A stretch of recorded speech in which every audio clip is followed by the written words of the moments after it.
Buenos días. Bueno, me presento. Yo soy Margarita Dillon, profesora adjunta de Lenguaje Visual 1 y 2B. Y en este caso, bueno, me contacto con ustedes mediante este breve teórico o esta exposición grabada para poder abordar un contenido de la asignatura que para nosotros es central y que tiene que ver con la materialidad, ¿sí?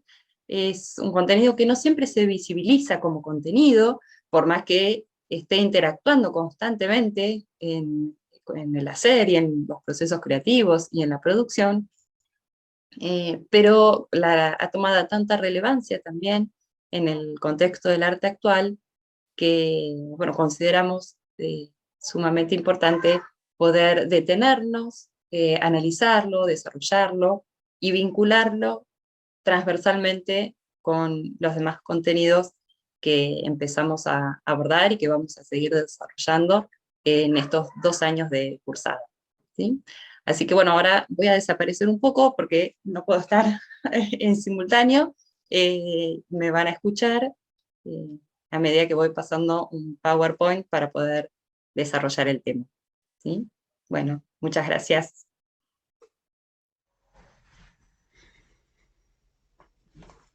Bien, vamos a desarrollar entonces ahora un poco este tema de materialidad. Lo primero que vamos a hacer es establecer un acuerdo en relación a cuáles serían los materiales propios del arte.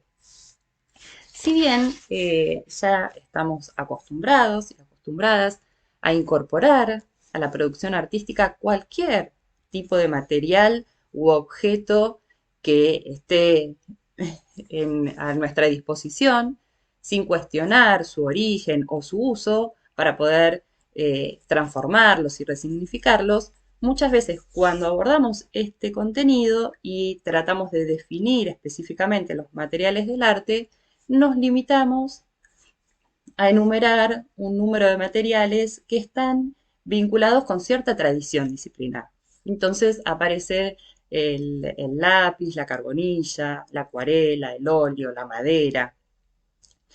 Así que para avanzar, volvemos a definir entonces como materiales propios del arte a todos los productos socialmente acumulados, ¿sí? Bien.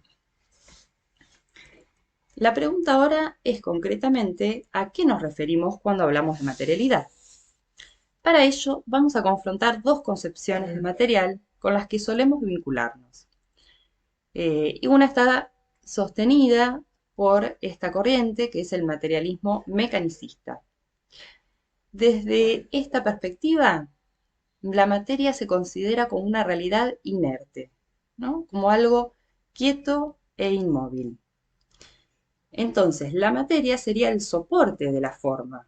Es aquello con lo que se hace algo según una forma imaginada o determinada. Si pensamos a la materia desde este punto de vista, en el proceso de producción, la idea sería anterior a la forma. Yo tengo una idea, tomo un material, lo transformo y llego a la forma que había imaginado. Pero si pensamos a la materia desde el materialismo dialéctico, considera la materia como una realidad dinámica, como potencia de ser algo que contiene la capacidad de su propio movimiento. Desde esta perspectiva, entonces la materia no es solamente ese elemento que yo puedo transformar, ¿no? Acá dice, no es un tosco movimiento mecánico, mero cambio de lugar, sino que también es calor, luz, tensión eléctrica, magnética, combinación química, disociación, vida y finalmente conciencia. La conciencia, en este caso, es entendida como una especie de trasfondo ideológico, ¿no? Serían todas las creencias y costumbres que se vinculan con ese material. Por lo tanto, es un producto y es una manifestación de un conocimiento acumulado. Conocimiento que se va dando culturalmente, por lo tanto se va transformando históricamente. La materia es dinámica. ¿Mm? En ese sentido, el diálogo que se empieza a establecer en el proceso de producción va a ser de ida y vuelta. ¿Sí? Es un proceso dialógico entre lo que sería la idea y la forma, vinculándonos con la materialidad.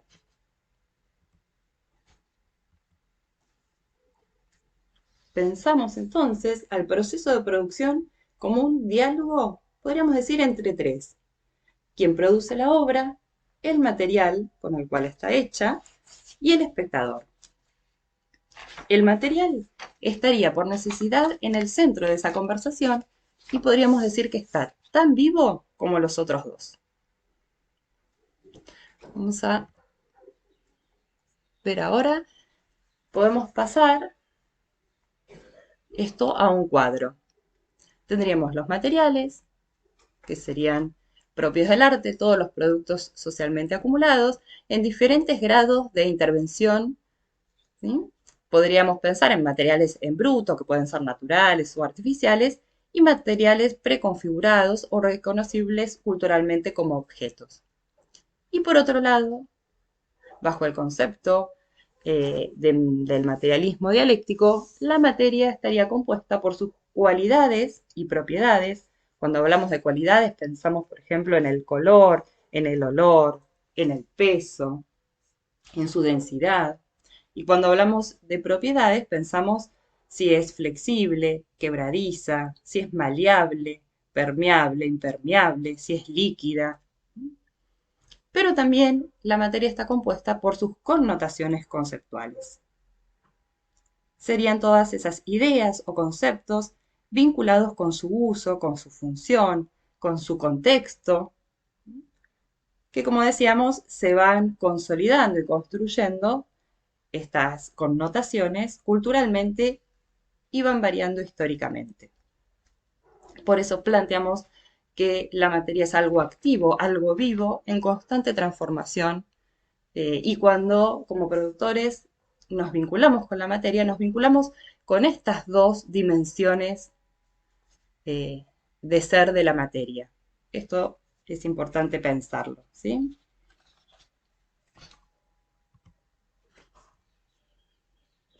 Para poder ejemplificar un poco este concepto y este cuadro, vamos a ver una serie ahora de obras.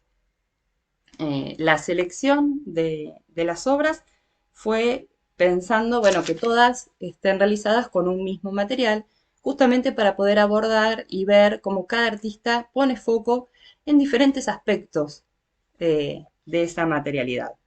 Y bueno, todas las obras que vamos a estar viendo están realizadas con jean. ¿Sí?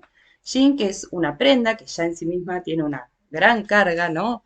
Ideológica, conceptual. Es una prenda de uso, digamos, prácticamente mundial, eh, que está confeccionada a partir de un textil también.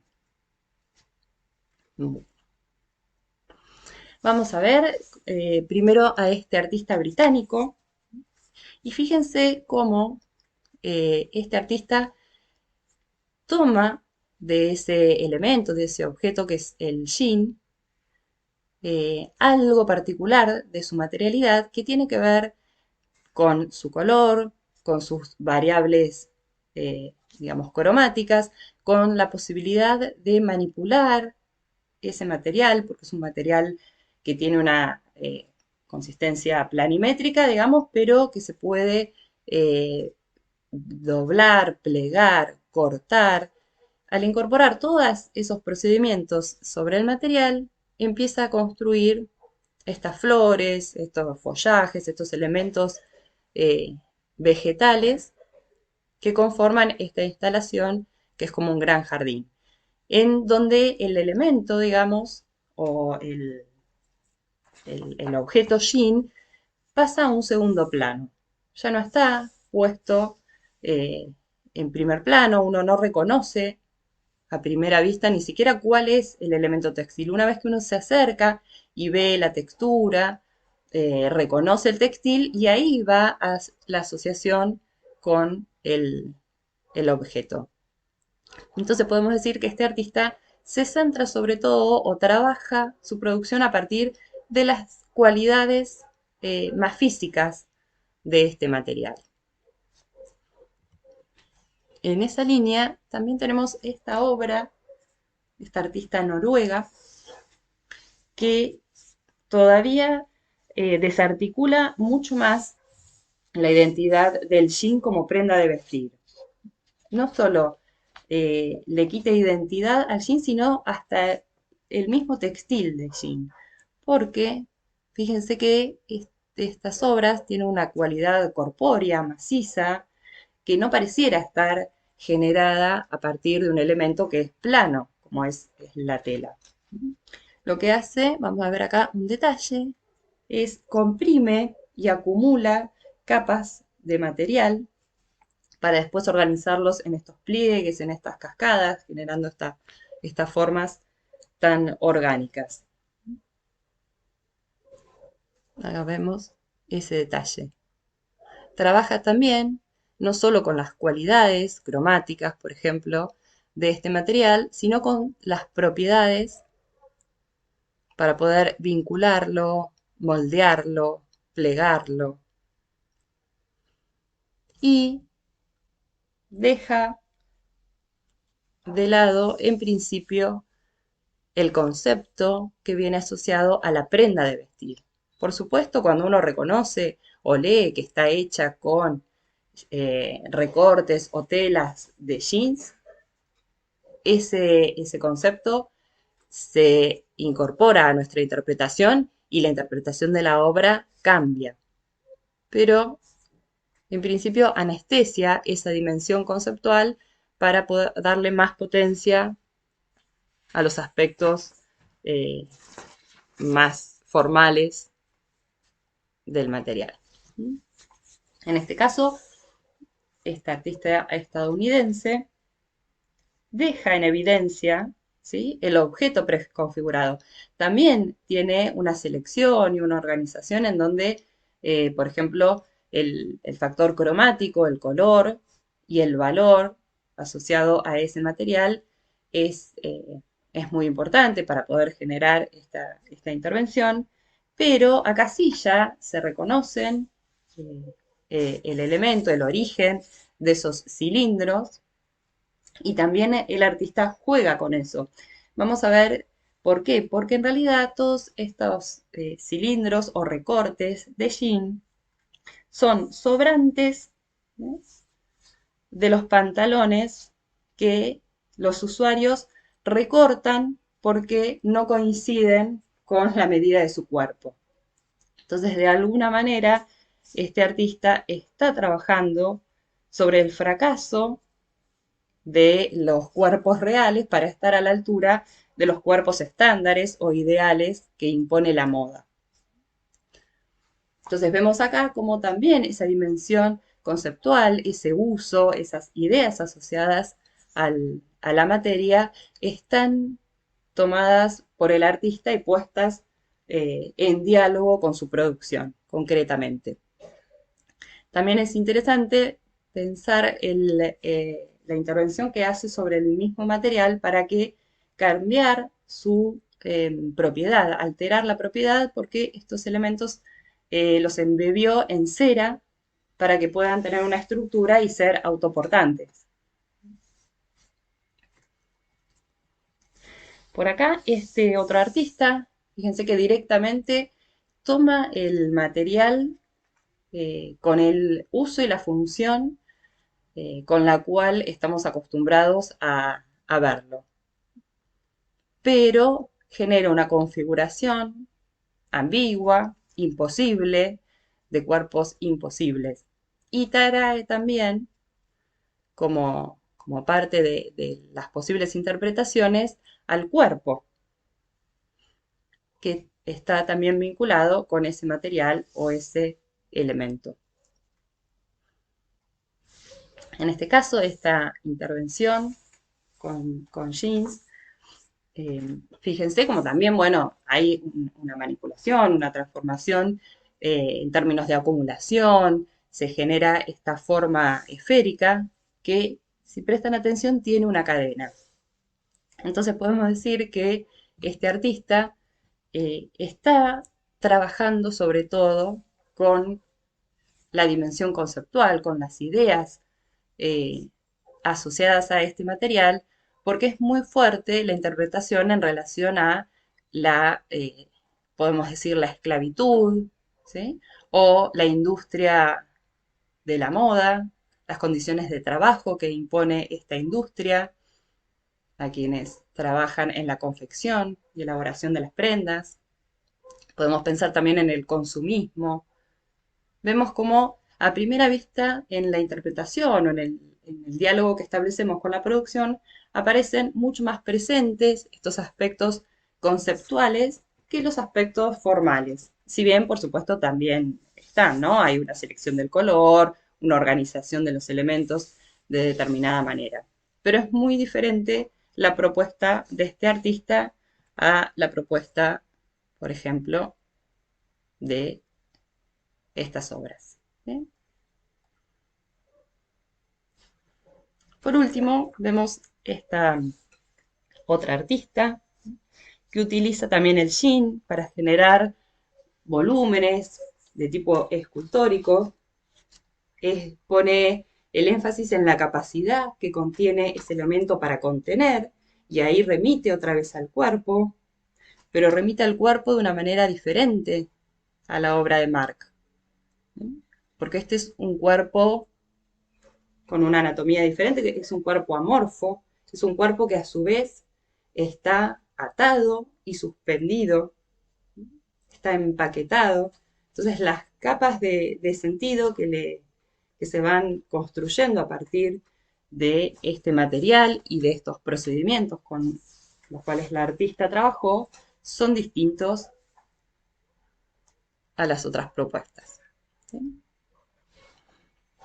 Por último, me quedaba esta, yo había dicho que era la última, pero me quedaba esta serie que es de un trabajo comercial, fue para una campaña de ventas de este jean, el equipo comercial decidió para comercializar este diseño generar esta alteración vamos para allá, en la forma en que se entregaba el jean. La caja contenía el comprobante de entrega y la factura, y el jean en sí mismo era el envoltorio o la caja. Bueno, esto tenía que ver con un eslogan que decía una protección perfecta y una simple dureza. Los Mustang Jeans son un verdadero equipo de trabajo.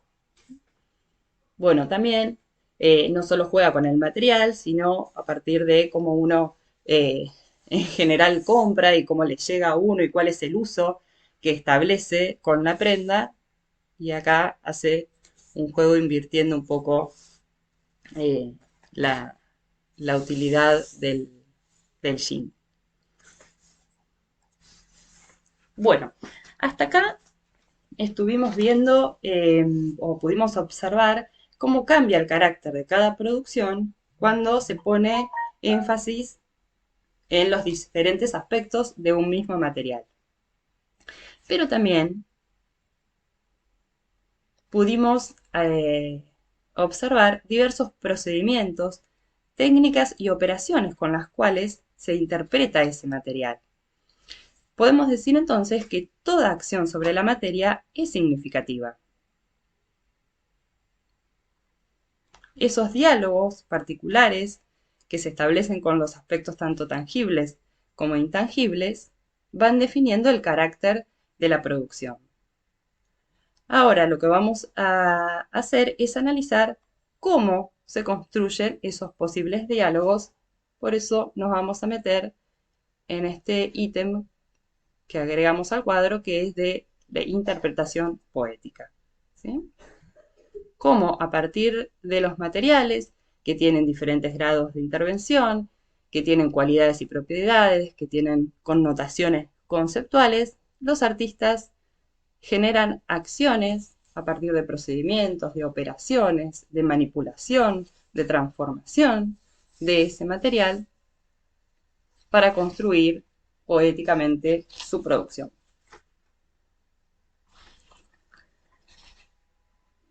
Desde ahí vamos a ver que muchos de estas prácticas artísticas, la acción que realizan sobre el material está vinculada con la tradición disciplinar. ¿Qué queremos decir con esto? Históricamente se han estabilizado asociaciones específicas entre materialidades y formas de representación. Ya nos habíamos referido a esto cuando hablábamos de cuáles son los materiales propios del arte, ¿no? Que decía, bueno, si hablamos de pintura, debería ser el óleo, la acuarela, el acrílico, y con determinada técnica. Esas asociaciones que se van generando en torno a las disciplinas son construcciones. Entonces, por ejemplo, como les decía, si pensamos en una pintura tradicional de caballete, debería estar realizada con óleo, sobre una tela, con una cierta técnica pictórica. Técnicas, procedimientos, materiales, emplazamientos, forman unidades que condicionan de forma recíproca las prácticas al interior de las disciplinas artísticas.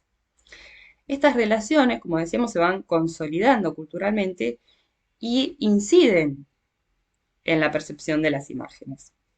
Por lo tanto, podemos decir que este legado de la tradición, que está presente siempre en el imaginario social, es material posible también para intervenciones o acciones poéticas eh, de muchos artistas que lo que generan es alterar algunos de los elementos de este sistema para eh, romper la expectativa social entre el tipo de obra y el material preestablecido por esa tradición disciplinar. Por ejemplo, en esta obra, este es el mismo artista que habíamos visto que hacía esa instalación de un jardín, pero bueno, esta es una serie de producciones bidimensionales que tienen. eh, y vamos a ver cómo a primera vista nosotros pensamos, cuando vemos esta obra, en una pintura, ¿no? Una pintura realista. Pero no está hecha con capas de pigmento, sino con capas de tela. La misma tela de jean que utilizó en las instalaciones que vimos anteriormente.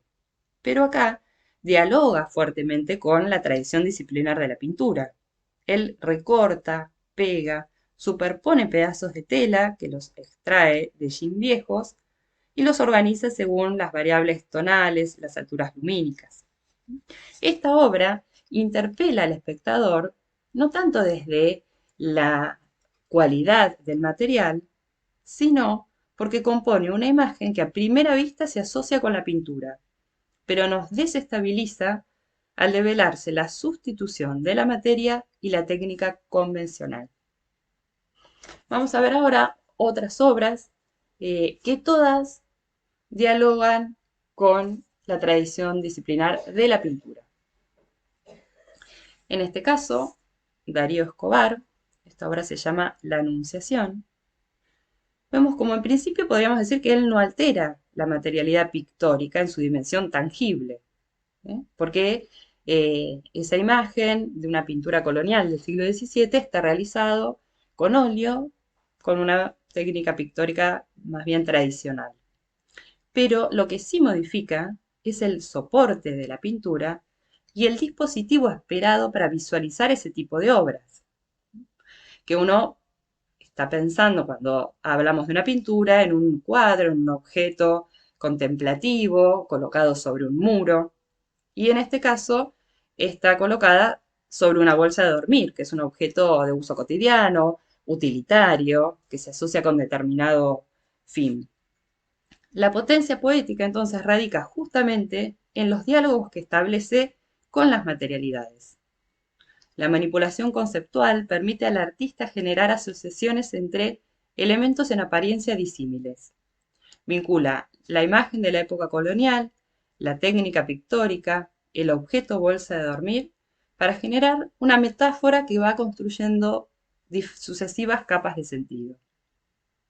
El artista trabaja con un posicionamiento geopolítico y cultural muy claro. Él nos dice que el arte occidental, en gran parte, ha sido simplemente el soporte de las ideologías que han dominado América Latina. Por lo tanto, contrapone su obra a esa vieja retórica, produciendo objetos que ante todo son readaptaciones oníricas de la filosofía cristiana.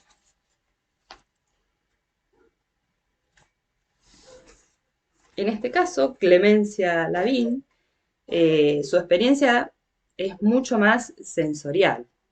Sus producciones están hechas con tela, rellena, con alguna intervención de pintura, pero son expuestas sobre el muro como si fuesen cuadros, ¿no? El emplazamiento sí nos remite al objeto cuadro. Esta artista nos ofrece entonces una reinterpretación de lo que podrían ser pinturas expresionistas. Toma conceptos y formas arraigados en la historia del arte occidental para hacer una referencia a la cultura y materiales nativos de su lugar de nacimiento, que es el Caribe de Maracaibo.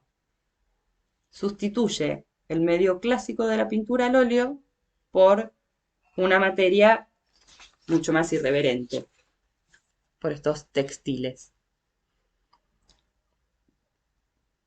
Y por último, en esta serie vamos a ver esta obra de esta artista brasilera, que ancla su presencia en la tradición disciplinar de la pintura a partir de la utilización del óleo con un manejo técnico muy preciso para recrear en el lienzo estos azulejos portugueses de la época colonial.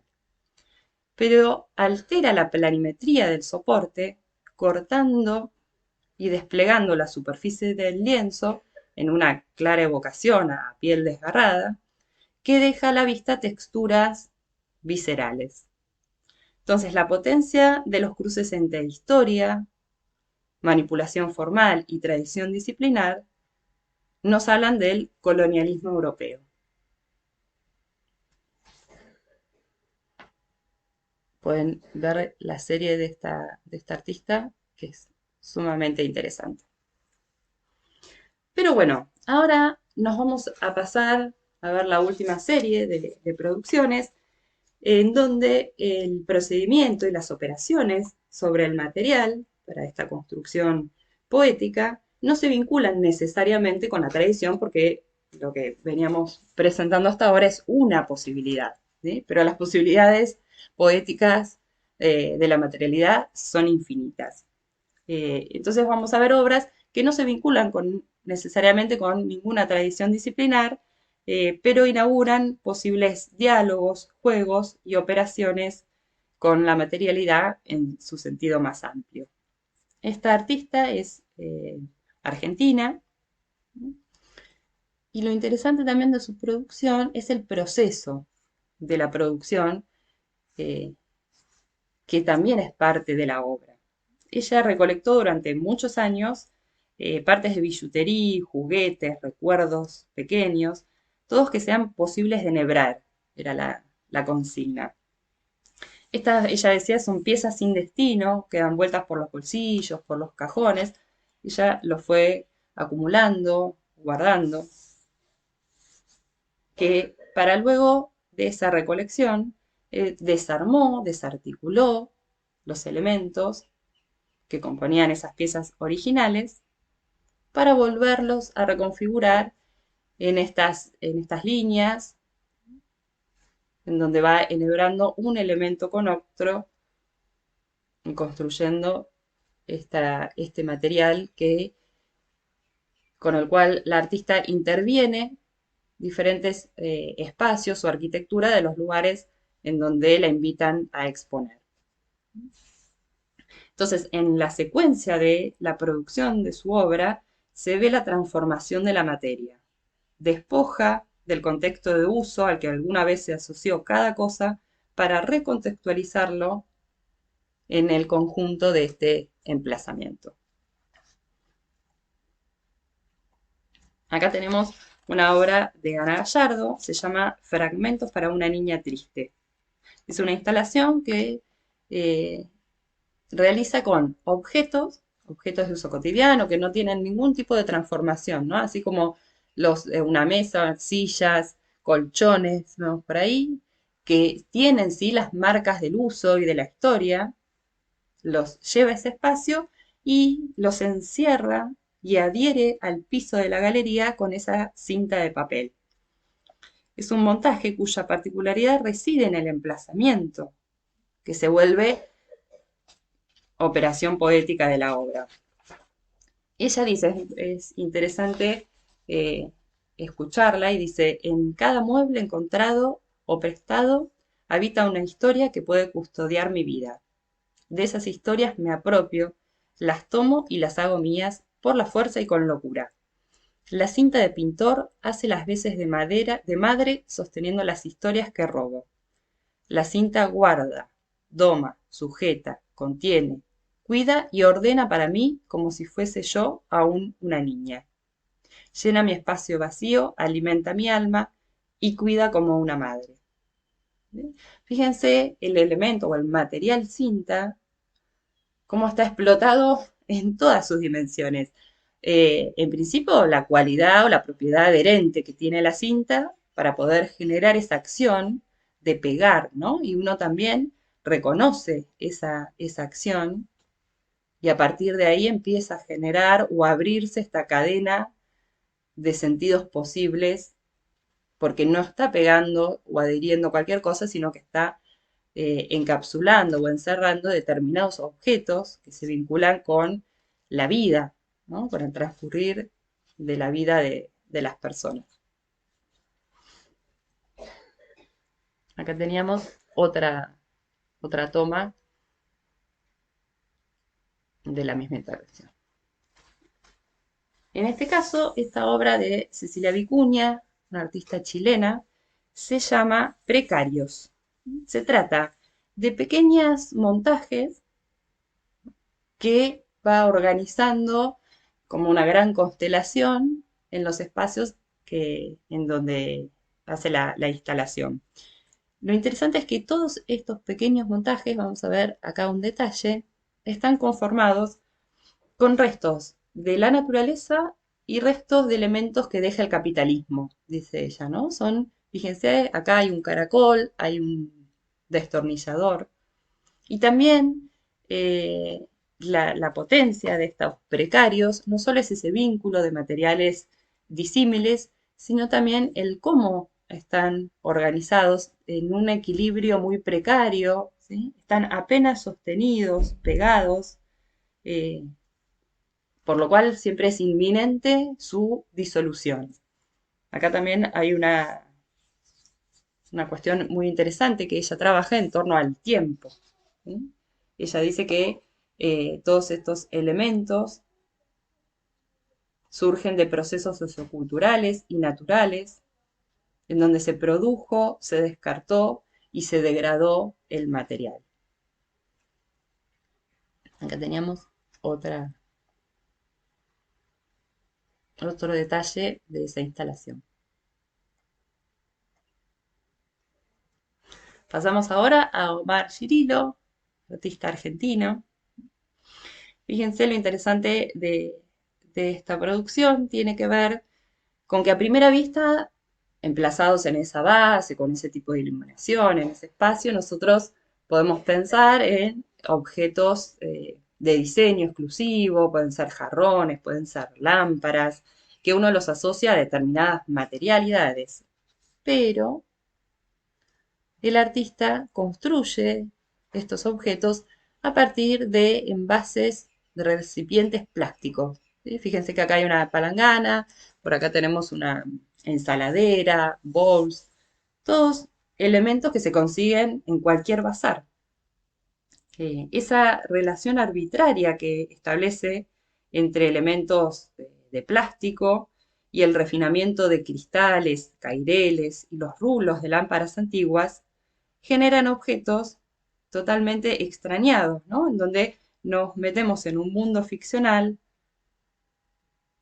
donde por un lado se evoca la tradición escultórica o el diseño de objetos exclusivos, y por otro lado nos atraviesa una estética de lo kitsch, la sociedad de consumo, la reproducción seriada, la comercialización masiva de esos productos.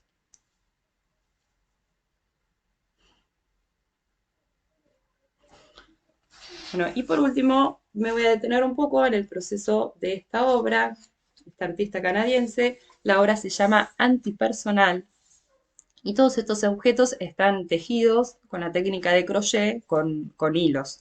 Y todos son variables de saturaciones del rojo, ¿no? Lo que uno podría decir el rosa. todos tienen ese color en común. Esta producción arranca, fíjense la fecha, en 1998 y el 2010, que pusieron como un cierre, pero un cierre provisorio de la producción, porque lo que dice el artista es que esta producción podría seguir, y de hecho sigue constantemente eh, en transformación. ¿Y esto por qué? Porque todos estos objetos que vemos, que no sé, a mí la primera vez que vi la obra los asocié con un mundo más femenino, ¿no? O los frasquitos de perfume de mi abuela, ¿no? Las talqueras, con ese mundo. Son objetos de varios tamaños y formas, ¿no? Algunos tienen formas de cajas, otros son alargados, tubulares, circulares, en forma de disco, pero en realidad lo que representan es una reproducción a escala 1 en 1, o sea, el tamaño real, de las minas terrestres producidas y utilizadas por las naciones de todo el mundo. Y es por eso que la obra no tiene un cierre, porque a medida que la industria del armamento, digamos, va produciendo nuevas innovaciones, ella va incorporando esos nuevos diseños de bomba a su montaje. Todas estas reproducciones, como decíamos, están hechas en color rosa y tejidos con el hilo, que también es una materialidad y una técnica que no es propia del campo del arte, más que no es propia del campo del arte, no ha sido excluida del campo del arte por mucho tiempo, y bueno, ella también se apropia de ese saber eh, familiar y genera estas piezas con esa técnica. Entonces vemos cómo se conjugan muchas cuestiones en la interpretación de esta obra, la materialidad, la técnica, pero sobre todo la alteración de los materiales propios de la fabricación de los objetos, ¿no? De las minas como armamento.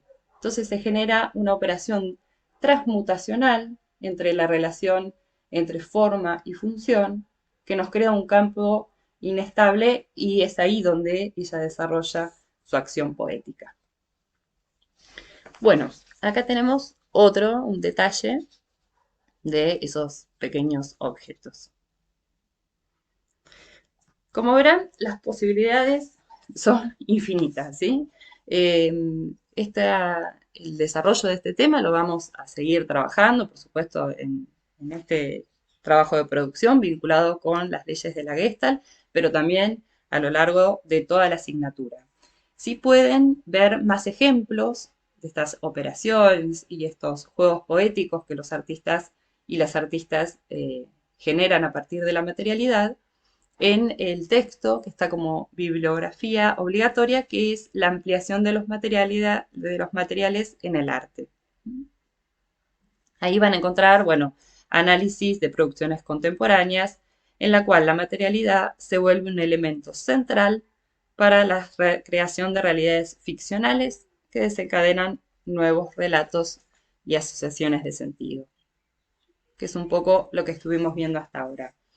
Los dejo, digamos, y las dejo con esta frase: cada material evoca un mundo propio, de Bellhom, y las invito a vincularse entonces para producir con todas las materialidades que puedan encontrar en su universo cotidiano y explorar y explotar todas sus dimensiones.